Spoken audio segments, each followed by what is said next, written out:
अंधविश्वास व पाखंडवाद को मिटाने में सहयोग करने वाले, तथागत बुद्ध की वाणी का प्रचार प्रसार करने वाले उत्तर भारत के पेरियार ललई सिंह यादव को उनके जन्म दिवस पर मंगल कामनाएं और श्रद्धा सुमन अर्पण करते हुए हर घरों में जयंती मनाई गई।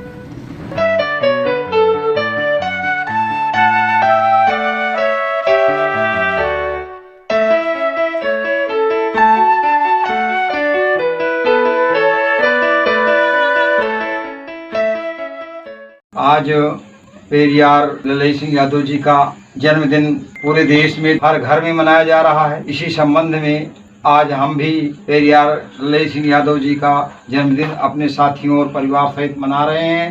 पेरियार ललई सिंह यादव जी के जीवन में एक जो सबसे महत्वपूर्ण घटना हुई है, वो घटना हुई पेरियार जी का सच्ची रामायण लिखा जाना। सच्ची रामायण जब लिखी गई तो तमाम समाज विरोधियों को बहुत तकलीफ हुई, ब्राह्मणवादियों को बहुत कष्ट हुआ, क्योंकि सच्ची रामायण जो है वो पोल खोल रही थी। इस पर उन्होंने मुकदमा किया और वो मुकदमा करने के बाद वो किताब जब्त कर ली गई, सच्ची रामायण, जिस पर पेरियार ललई सिंह यादव जी ने हाई कोर्ट में मुकदमा दायर किया। और हाई कोर्ट में मुकदमे के दौरान एक बात जो बहुत ही स्पष्ट रूप से निकल कर के आई, माननीय हाई कोर्ट ने ये बात माना कि ये रामायण एक काल्पनिक कथा है और इसके पात्र भी काल्पनिक पात्र हैं। ये स्पष्ट रूप से हुआ। ये मुकदमा इन्होंने जीता। इनकी जीती हुई जब्त की हुई किताब जो है सरकार ने इनको वापस किया। साथ ही माननीय उच्च न्यायालय ने इनको हर्जाने के रूप में सरकार को 300 रुपये का जुर्माना भी अदा करना पड़ा। आप इस संदर्भ में अगर देखेंगे तो मुकदमा नंबर 412 सन 1971 इलाहाबाद हाई कोर्ट में ये केस चला और इसकी बहस किया था एडवोकेट बनवारी लाल यादव जी ने, जिन्होंने ये मुकदमा जीता।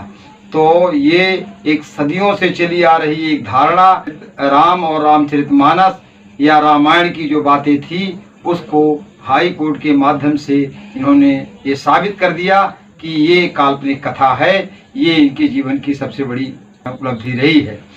वैसे तो साथियों, पेरियार ललई सिंह यादव का जीवन जो है बहुत ही संघर्षपूर्ण रहा।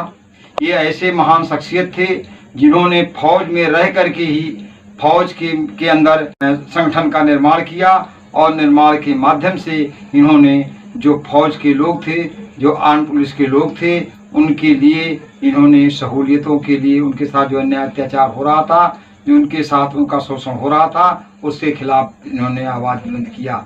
तो ये ऐसे पहले शख्स हैं जो कि पुलिस फोर्स में रह करके भी पुलिस फोर्स के अंदर इन्होंने संगठन का निर्माण किया था। ये महान संगठनकर्ता और समाज सुधारक रहे हैं। उसके बाद तो फिर पेरियार ललई सिंह यादव ने कई किताबों का लेखन किया, जिसमें शोषितों पर धार्मिक डकैती, शोषितों पर राजनीतिक डकैती, शोषितों पर सामाजिक डकैती, और इस प्रकार से इन्होंने कई किताबों को लिख करके पूरे SC ST OBC समाज को, जो इस देश का मूल निवासी समाज है, उसे उनका अधिकार दिया, उनको लड़ने की ताकत दिया।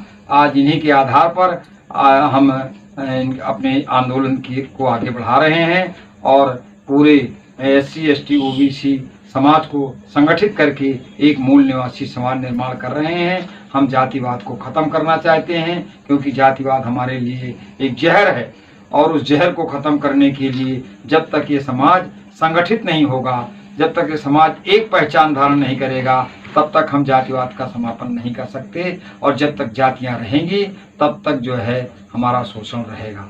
हम ये देखते हैं कि जो लोग मनोवाद का विरोध करते हैं, जो ब्राह्मणवाद का विरोध करते हैं, ऐसे लोग मनुवाद द्वारा, मनुस्मृति द्वारा बनाई गई जाति व्यवस्था को मान रहे हैं। तो जब तक ये जाति व्यवस्था को मान रहे हैं तब तक मेरा मानना है कि इनका इस जाति व्यवस्था के खिलाफ, ब्राह्मणवाद के खिलाफ आंदोलन एक ढकोसला है।